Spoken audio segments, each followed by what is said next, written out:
Bueno, Andrés Trapiello, muy bienvenido, como siempre. Bueno, este es un libro, Próspero Viento, que es un título raro, cervantino, pero así como es muy escogido. Debo decir que me lo he leído entero, página por página, y algunas 2 veces, porque la descripción que hace de algo que hemos vivido nuestra generación y que evidentemente no han vivido ni quieren saber lo que fue, que si sórdido era el franquismo, el antifranquismo era la sordidez terrible, y hace una descripción, Andrés, del problema general, de las familias decentes del bando nacional que vivieron la guerra, los maquis, en fin, toda esa que es muy tal. Pero al lado de la sordidez, él estaba en la Joven Guardia Roja, que eran tremendos, maoístas. Estuve en Bandera Roja, que era más chic, pero casi lo peor que se puede decir del franquismo es cómo mataba, digamos, la estética de los antifranquistas, porque te obligaba además a disfrazarte. Sí, claro, claro. Sí. Bueno, ¿cómo se te ocurre el hacerlo? Porque hice una vida política. Es una vida política de verdad, y además sigue hablando de política de principio hasta el final. Yo creo que es la primera vez, porque hay cosas sueltas, tantas en el Salón de los Pasos Perdidos, pero digamos, ordenada cronológicamente, con la vida familiar, que a mí eso me parece precioso, porque es como era la vida en la posguerra. Gente que lo pasó fatal, ganara o perdiera la guerra, eso está muy bien contado. El frío que hace en Valladolid ya cuando estás en la universidad, eso es terrorífico. ¿Por qué acometes exactamente esto de la política? Bueno, yo creo que es... encantado de estar aquí, estoy feliz. Bueno, es un libro que compartimos en muchos aspectos, sí. Y tú y yo hemos tenido historias parecidas, sí, en cierto modo. Bueno, yo creo que este es un libro que he escrito un poco a la diabla, es decir, es un encargo, ¿no? En mi vida ha habido 4 o 5 encargos, 2 referidos a la literatura que han sido para mí enteramente felices. Escribir la biografía de Cervantes es uno de esos momentos felices. Escribir el libro de Madrid, la Guía de Madrid, también fue un encargo y feliz.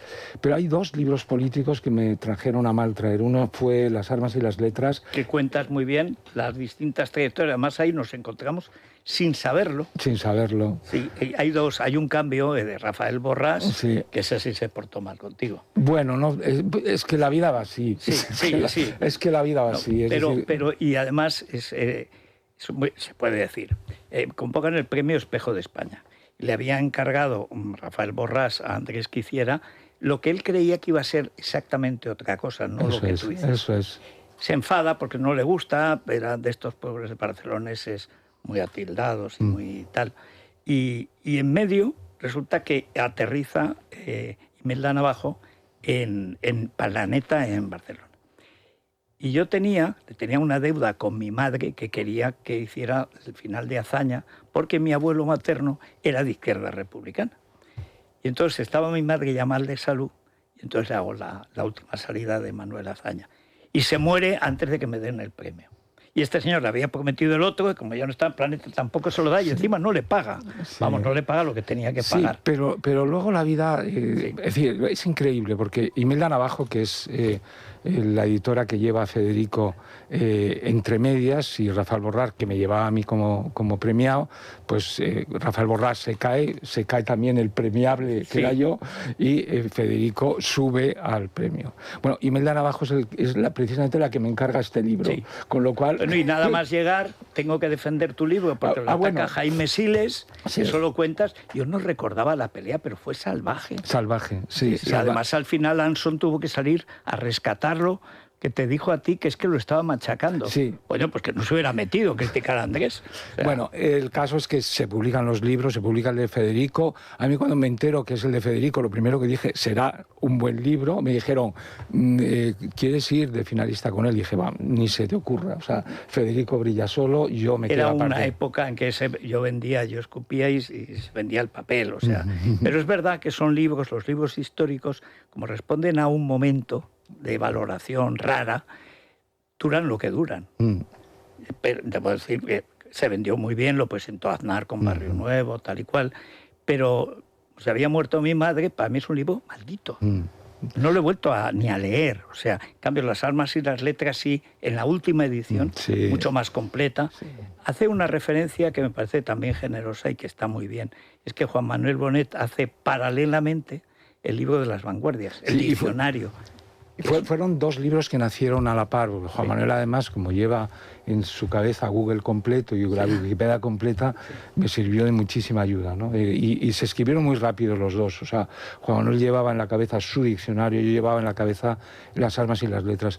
Las armas y las letras al principio fue un libro tan desafortunado desde el punto de vista de público como el tuyo. Lo que ocurre, por una razón, porque la izquierda en ese momento estaba un poco aturdida, no acababa de comprender. Bueno, prueba de ello es que la primera persona que reivindica en España de una manera abierta a Azaña eres tú, no es la izquierda. No son ninguno de los historiadores, algunos estupendos. O sea, Santos Juliá no estaba ahí. Santos Juliá era el policía, el comisario político de lo que se podía decir.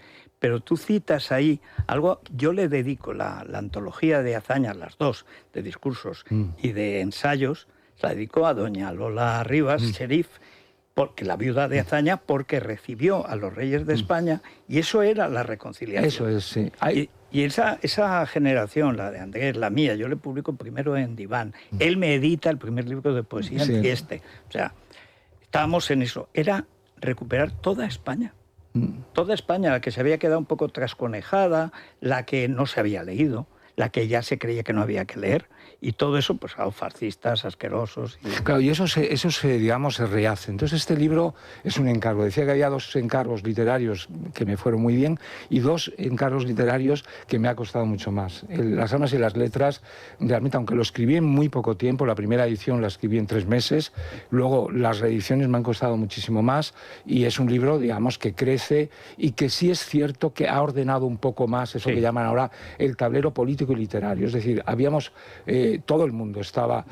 Yo creo que es el origen, en eso tú y yo lo hemos hablado muchas veces, el origen de todo este Cafarnaún en el que estamos es un malentendido políticamente muy pernicioso, que es... los mejores escritores intelectuales se pusieron del lado de la República. Esto es mentira, claro, absolutamente. Mentira. Y de ahí, digamos, al circular eso que llamarían ahora ese relato, lo que parece que se estaba dando por bueno era el relato político, que también es mentira. Es decir, cuando se publican recientemente estudios de gente ya muy seria, muy solvente, donde afirman, y con datos, que el periodo luminoso que dice Zapatero, que era la República, durante el Frente Popular se asesinaban 3 y 4 personas diarias, y además el 75, el 72 o el 74%, no me acuerdo, de las acciones punitivas, represivas y terroristas de ese periodo parten de la izquierda, no de la derecha. Todas. Hay además una indefensión. El golpe de Estado, leía Arcadi, dio un golpe de Estado. No, el golpe de Estado lo dio la izquierda en el año 34. Lo de Franco fue un alzamiento nacional tras el asesinato de Calvo Sotelo, que Franco no quería de ninguna manera ir a la guerra porque veía que lo normal era perderla. Pero claro, hay toda una generación, la de nuestros padres, que vive aquello como lo que fue una guerra de religión, y por lo tanto que te obliga a los hijos a tener respeto, porque además el que no era dentro de la misma familia, como era mi caso, que tenía los dos bandos, estaba, en el caso de los maquis, a lo mejor habían perdonado a unos, atacaban a otros porque tenían jamones y te los podían matar. Y esa zona de León es como la zona de Teruel. Son los últimos maquis, son los de la zona de entre Asturias y León, y luego entre Teruel y Cuenca, por mi pueblo. O sea, son los las serranías esas. Serranías, exactamente. Y entonces, al reordenar, a mí me ha costado este libro, y por otro lado, digamos, me he divertido mucho escribiéndolo, porque cuando tú ordenas tu propio pensamiento, yo no soy una persona, a diferencia de ti, que eres una persona política, que te gusta la política. A mí la política, aunque he estado siempre metido en ella, pero son intervenciones muy directas. Digo al principio del libro que hay 3 clases de personas, siguiendo un poco el modelo de Cervantes. Aquel que va por el camino y ve que azotan a un niño, interviene y se pone a favor del niño. Otros que pasan, lo ven, y unas veces se paran y otras veces pasan de largo. Yo soy más bien y otros que no intervienen nunca y se van. Bueno, yo soy de los que unas veces intervengo y otras no. Lo que no he hecho nunca es ponerme del lado del que da azotes. Esa es la cosa. Que es tan común en la literatura. Que es bastante común. Sí. Yo eso no lo he hecho nunca. Entonces, cuando he visto que a alguien le azotan, que a alguien le vejan, que le ultrajan, que le envilecen de alguna u otra manera, entonces me pongo al lado suyo a defenderlo. Y así ha sido a lo largo de todo este tiempo. Es decir, que cuando yo veo que en el País Vasco, cuando empezó UPyD, o sea, que el Partido Socialista empieza a pactar con los terroristas... No, fíjate, ahora son indistinguibles. Sí, ahora son, bueno, claro, es decir, bueno, es que es curioso, ¿no? El que está pidiendo un poco de orden a las fuerzas que aglutinan a Sánchez es Bildu, que está diciendo... Claro, no os paséis, no, que esto hay que graduarlo. Sí, exactamente. Entonces, digamos, este es el libro. El libro modula lo que es mi vida, pero también has referido antes otra cosa que es cierta. Los libros de historia, los libros de política suelen tener una vida muy corta. Sí. Es decir, porque son circunstanciales, injustamente. Este no es el caso, porque lo que se intenta comprender es una guerra civil y cómo se sobrevive cívicamente a una guerra civil. Las páginas que dedica a sus padres son de lo mejor del libro. Muchas gracias. No es verdad, porque primero, son sinceras. Se cuenta la verdad, no hay nada que ocultar. Uno puede ser más pobre, más rico, ir más a misa, menos, etc. Pero eso es para presumir. Fue gente honrada, murió sin deudas. Es decir, gente que se jactó de vivir, quiso vivir como le habían dicho que había que vivir. Sí. Y esa España decente, que la ha habido y popularmente queda mucho, eso queda muy bien rescatado en gente que no tiene nada, o sea, que trabaja y va viviendo de un año para otro. Sí, lo decía muy bien Cansinos en su maravilloso diario de 1944, cuando habla de todo el panorama madrileño siniestro, porque la guerra, claro, deja el país hecho unos zorros, y él dice, bueno, el problema que tienen los vencedores, que viven solo un poco mejor que los vencidos, es decir, que viven la misma miseria en general, porque viven en el mismo extraperlo, en las mismas casas frías, sin calefacción. Bueno, las que habían quedado casas, sí, porque encima esa es otra. Pero hay una cuestión en lo de Andrés que a mí me parece interesante subrayar, porque no lo hará, y es que ha conseguido un equilibrio muy raro de conseguir entre lo que es, digamos, la franqueza a la hora de contar las cosas y luego, digamos, no la cautela, pero sí el pudor a la hora de no exhibirlas. Y eso es bien difícil en política, porque o te pasas o no llegas. Sí, bueno. Pero ahí le ha quedado justo, bueno, además tiene a Miriam, que es el hada madrina, que lo coge en el paro, le da de comer, lo cuida, lo alimenta, lo hace padre, lo hace todo. Y es una persona extraordinaria, además. Así es ella, sí. Bueno, hay una cosa que yo encuentro del libro, es decir, los libros que sobreviven a los autores y que se pueden leer son los libros de literatura. Yo he querido hacer literatura aquí, es decir... No, y la has hecho. Porque, es decir... Hacer literatura significa buscar, es decir, no poner las cosas de una manera ramplona, es decir, no ni de buenos ni de malos, es decir, es que, bueno, a la gente me dice, oye, pero tú estás en contra de haber estado contra Franco. Digo, no, si el problema no es ese, o sea, yo estoy orgulloso, te pasa a ti lo mismo, orgullosísimo de haber sido antifascista y antifranquista, pero no encuadrados en los partidos donde estábamos, que eran todavía más siniestros que los otros. Es decir, a mí me habría gustado haber descubierto con 20 años a don Alberto Jiménez Fraud, a don José Castillejo, a la Institución Libre de Enseñanza, porque me hubiera puesto a sus lados. Pero, o no. Bueno, o no. Pero, o no, porque el libro de José Mari Marco de Giner de los Ríos es don Francisco Giner de los Ríos ya había muerto. O sea, sí. Había muerto en el año 16. No, y hay una cosa, cuando tú dices, bueno, ¿qué me gusta entonces? Me gusta Juan Ramón. Gente que estaba en un bando, pero respetando al otro. Sí. Que es el caso de Azaña, de sus diarios, etcétera, y de mucha gente. Sí, estaba en un bando que no lo respetaba. Exactamente. O sea, porque Azaña no lo respetaba a su propio bando, a Juan Ramón tampoco. Bueno, y a Clara Campoamor, que la echaron de la política directamente y no la mataron de milagro. Y que cuando, además, Clara, yo estoy harto de repetir este dato, Clara Campoamor, cuando se edita en España por primera vez su maravilloso libro La Revolución Española vista o contada por una republicana, se publicó en el año 2002, es decir, ayer. no tuvo ni una sola reseña en los periódicos españoles, ni una sola reseña. Se publicaba por primera vez en España, se traducía por primera vez en España, hace 20 años, y ahora todo el mundo se hincha la boca. Hay hasta una cosa en el Senado ridícula, tremenda. Con unas carátulas, parece hechas, como las que hacía Nora Borges, esas en madera, feas, horrorosas. Sí. Pero hay una cuestión por entrar en la literatura. Lo que queda de esto es el espíritu de es un paisaje interior. El paisaje de una generación, que es la nuestra, pero de una generación que dura, porque es una generación que tiene herencia. La gran cuestión es si nuestros hijos y nietos van a tener una herencia tan respetable como la nuestra. Yo creo que sí. Es decir, yo te diría que incluso van a tener una herencia tan respetable como la nuestra porque nos tendrán a nosotros. Bueno, claro, porque vivimos mucho, sobre todo en Madrid. O sea que, en fin, bueno, la gente que me conoce sabe que soy bueno y sencillo y que no soy nada en absoluto, es decir, no soy un creído, no soy un sobrado, pero todas las generaciones, todas, la tuya, la mía, la de cualquiera, acaban encontrando en el pasado digamos, unos modelos que seguir, que a veces son públicos, son notorios, y a veces no. Cervantes es un escritor que tarda 200 años en encontrar discípulos. Es increíble. Y Calderón desde Alemania no lo han vuelto a leer bien.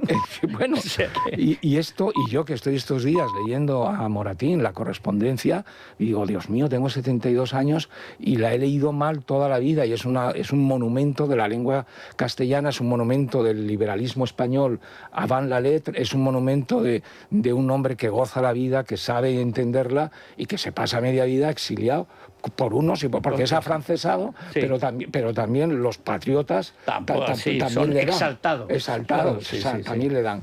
Este libro es un libro que está escrito para todos, para todo el mundo. No, y se puede leer muy bien porque está muy bien escrito, cosa que debería ser la prioridad básica del que publica libros. Sí, eso me pregunta a veces gente. Ayer tuve un almuerzo con libreros madrileños para hablar del libro. Entonces, el libro está muy bien editado, como ves, ¿no? Y además con un álbum, como tiene una colección desde el rastro. Sí. Bueno, virguerías, pero además de la familia. Sí, y entonces me preguntaban, bueno, ¿y por qué ese esfuerzo para hacer un libro bonito? Bueno, para citar una vez a Juan Ramón, una vez más decía Juan Ramón, en edición diferente los libros dicen cosa distinta.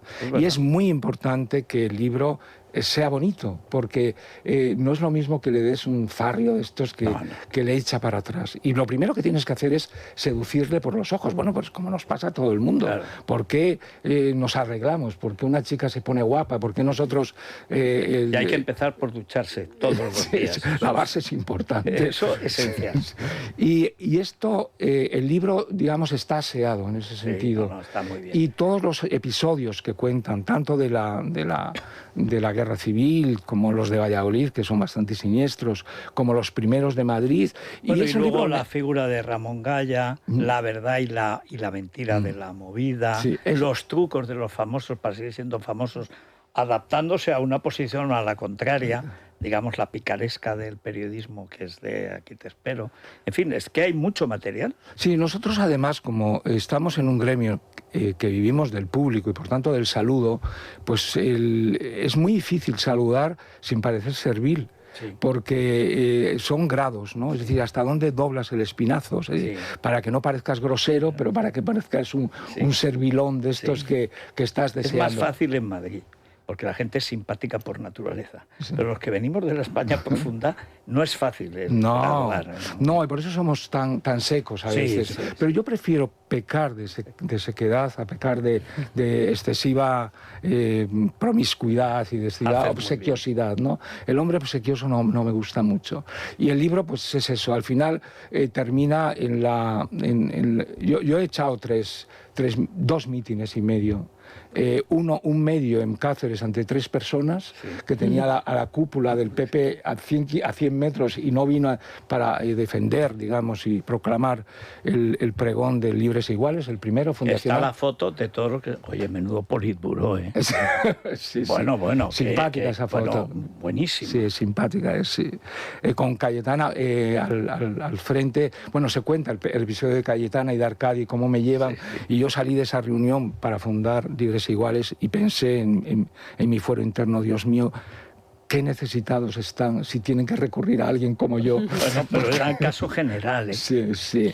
Porque estábamos, digamos, ellos unieron a muchas gentes, no lo digo por los aquí presentes, muy valiosas, pero que estaban huérfanas de partido, de proyecto y de acción, ¿no? Bueno, ese medio meeting que di en la Plaza de los Valgos en Cáceres, 3 personas, pero ya el otro que asustó a mi familia y a mí mismo fue en la Plaza de Colón, tan connotada, malamente connotada. Pero la gente me decía, no, es que se veían banderas con el aguilucho. Y digo, sí, pero a 2 metros mío estaba Vargas Llosa. Es el águila de San Juan. Sí. No aguilucho nada, es el águila de San Juan. Bueno, Andrés, enhorabuena por el libro. Gracias. Y ya estarás en el siguiente. Muchas podemos gracias. estarnos quietos. Sí. Bueno, antes de despedirnos, el serum de algo del Mediterráneos. Serum, que esto es fundamental. Bea de la Torre, Hola, buenos ¿qué tal? días. Pues sí, es uno de mis productos favoritos de Mediterráneos, que hoy os traigo el Serum. Siempre hemos hablado que es una textura muy fluida y muy versátil. Y vale, pues desde para caballeros, para pieles más maduras, pieles jóvenes, cubre un espectro muy grande de recomendación. Os comento, tiene más de un 90% de componentes naturales. Tendríamos el extracto de Magnolia officinalis, que es antiinflamatorio, la bergamota, que es para eliminar marcas y cicatrices de la piel, el extracto de sándalo, que es antioxidante, el ácido fítico, que hemos hablado en muchas ocasiones, que proviene del grano de arroz, que es para homogeneizar el tono de la piel y eliminar manchas. Y luego tenemos una tecnología, que es la tecnología Easy Lines, que es una combinación de un polímero hidrolizado con goma de acacia, ecocertificado y recolectado en África, que lo que hace es lo absorbe la piel, se retrae y produce ese efecto lifting tensor que tanto nos gusta. Y luego, pues como siempre, de ácido hialurónico de 3ª generación, pero especial. Es una tecnología XP que es de elevado peso molecular y vectorizada en microesferas para que penetre hasta la dermis y eso que nos dé esa hidratación y ese relleno de arrugas que tanto nos gusta. Muy bien. Pues muy bien. Bueno, recuerdos en casa, recuerdos igualmente a la familia, y a tu abuelidad también. Sí, qué bien se está. Qué bien se está, sí, ciertamente. La vida es generosa con algunos. Con algunos, sí. Ves como dices, oye, pues viendo esto no me ha ido mal. Me han echado de todas partes cada vez mejor. Sí, a mí realmente yo tengo que agradecer a la vida, sobre todo, que me han echado de aquellos sitios de los que tenía que irme. Sí, señor. Y entonces me han ayudado mucho adelantándose. Bueno, enhorabuena, Andrés. Nosotros nos tenemos que ir. Se nos ha ido un poco el santo al cielo, pero es que... Merecía la pena. Claro que sí. Y mañana a las 6 aquí, como que lo pásenlo bien.